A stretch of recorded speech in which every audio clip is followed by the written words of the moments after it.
ഇന്ന് തന്നെ ഡൗൺലോഡ് ചെയ്യൂ. കാണൂ നിങ്ങളുടെ ഫേവറേറ്റ് ഷോസ്. എന്തോ ഒരു അപകടം ഇവിടെ ഉണ്ട്. എന്ത് അപകടം? കള്ളന്മാരെവിടെ ഇല്ലാത്തത്? മോഷണ ശ്രമം നടത്തുന്നതിനിടയിൽ പിടിക്കപ്പെട്ട അവര് കത്തിയൊക്കെ കാണിച്ച് കൊല്ലാൻ ശ്രമിക്കും എന്ന് കരുതി നമുക്ക് നാട് വിട്ട് പോകാൻ പറ്റുമോ? വേണ്ട വരുൺ, റിസ്ക് എടുക്കണ്ട. അതെടാ, ഒന്നിച്ച് നിൽക്കുന്ന ദിവസങ്ങള് നമുക്ക് സന്തോഷമായിട്ട് ചുറ്റിക്കറങ്ങാം. അത് കഴിഞ്ഞ് മടങ്ങുമ്പോൾ ഒന്നിച്ച് മടങ്ങാം. ജീവിതത്തിലെ ഏറ്റവും നല്ല ദിവസങ്ങൾ ഇങ്ങനെ പേടിച്ചു നിൽക്കാൻ പാടില്ലല്ലോ. ഒരു കാര്യം മനസ്സിലാക്കിക്കൊള്ളൂ, എവിടെ ചെന്നാലും നമുക്ക് പിന്നിൽ ശത്രുവുണ്ട്. എല്ലാവരും ഒന്ന് സൂക്ഷിക്കുക. വാ.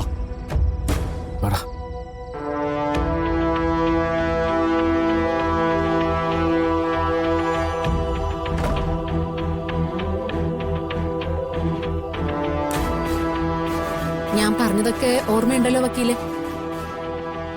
രാധികയുടെ ഭാഗത്തു നിന്നും പ്രത്യേകിച്ച് ചോദ്യങ്ങളൊന്നുമില്ലാതെ ഞാൻ നോക്കിക്കോളാം.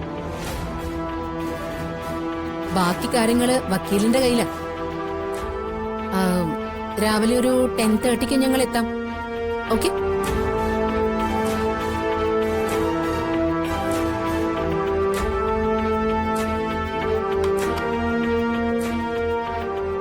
മാലിനി, കൊട്ടാരക്കരയ്ക്കടുത്ത് കഴിഞ്ഞ ദിവസം നമ്മളൊരു ഫാം ഹൗസ് കണ്ടില്ലേ? അതിന്റെ ആളുകളെ ഒന്ന് വിളിക്കണം. പറ്റുമെങ്കിൽ അടുത്ത ആഴ്ച തന്നെ അത് രജിസ്റ്റർ ചെയ്യാന്ന് പറ. അവര് എപ്പോഴും റെഡിയാണ് മാഡം. പക്ഷേ എന്താ ഒരു പക്ഷേ? നാളത്തെ രജിസ്റ്റർ ഓഫീസിലെ കാര്യങ്ങളിൽ എനിക്ക് എന്തോ ഒരു ആശങ്കയുണ്ട്.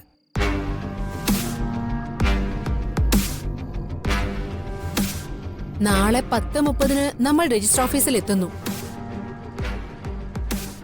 ശ്യാമയുടെയും രാധികയുടെയും പേരിലുള്ള സമ്പത്ത് മുഴുവൻ അവള് നമുക്ക് എഴുതി തരുന്നതിന്റെ പ്രമാണം രജിസ്ട്രാർ ഒപ്പിടുന്നു. പിന്നെ എന്താ അതിനൊരു സംശയം? മാഡം, പ്രമാണം വായിച്ചു നോക്കാനോ മറ്റോ രാധിക ശ്രമിച്ച? നാളെ രജിസ്റ്റർ ഓഫീസിലേക്ക് കയറുന്നത് മുതൽ അവിടെ നിന്ന് ഇറങ്ങുന്നത് വരെ നമ്മുടെ വക്കീല് തീരുമാനിക്കുന്ന കാര്യങ്ങളാ അവിടെ നടക്കുക. രജിസ്റ്റർ ഓഫീസിലെ ഓരോ ഉദ്യോഗസ്ഥർക്കും എത്രയാ വിഹിതമെന്ന് കൃത്യമായി തീരുമാനിച്ചിട്ടുണ്ട്. രജിസ്ട്രാറുടെ മുന്നിലെത്തുമ്പോ ഒപ്പിടേണ്ട കോളം അല്ലാതെ മറ്റൊന്നും രാധിക കാണില്ല. അങ്ങനെയാണെങ്കിൽ കുഴപ്പമൊന്നുമില്ല മാഡം. മാഡത്തിന്റെ ഐഡിയാസ് ഒന്നും പാളിപ്പോയിട്ടില്ല. അതുകൊണ്ട് എനിക്ക് വിശ്വാസമുണ്ട്. ഇതുവരെ കളിച്ച കളികളുടെ കലാശക്കൊട്ട നാളെ.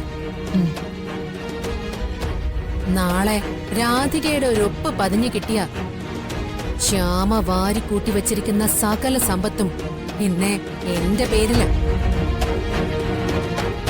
അതോടെ നമ്മൾ ഇവിടുന്ന് നാടുവിടുന്നു.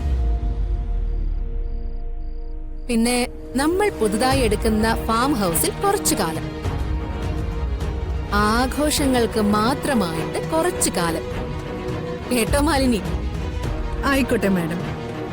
എപ്പോഴൊക്കെയോ ശ്യാമ എന്നോട് പറഞ്ഞിട്ടുണ്ട്, ഉള്ളതൊക്കെ ഞാൻ നിനക്ക് എഴുതി തരാം, എന്റെ മകളെ കണ്ടുപിടിച്ചു തന്നാ മാത്രം മതിയെന്ന്.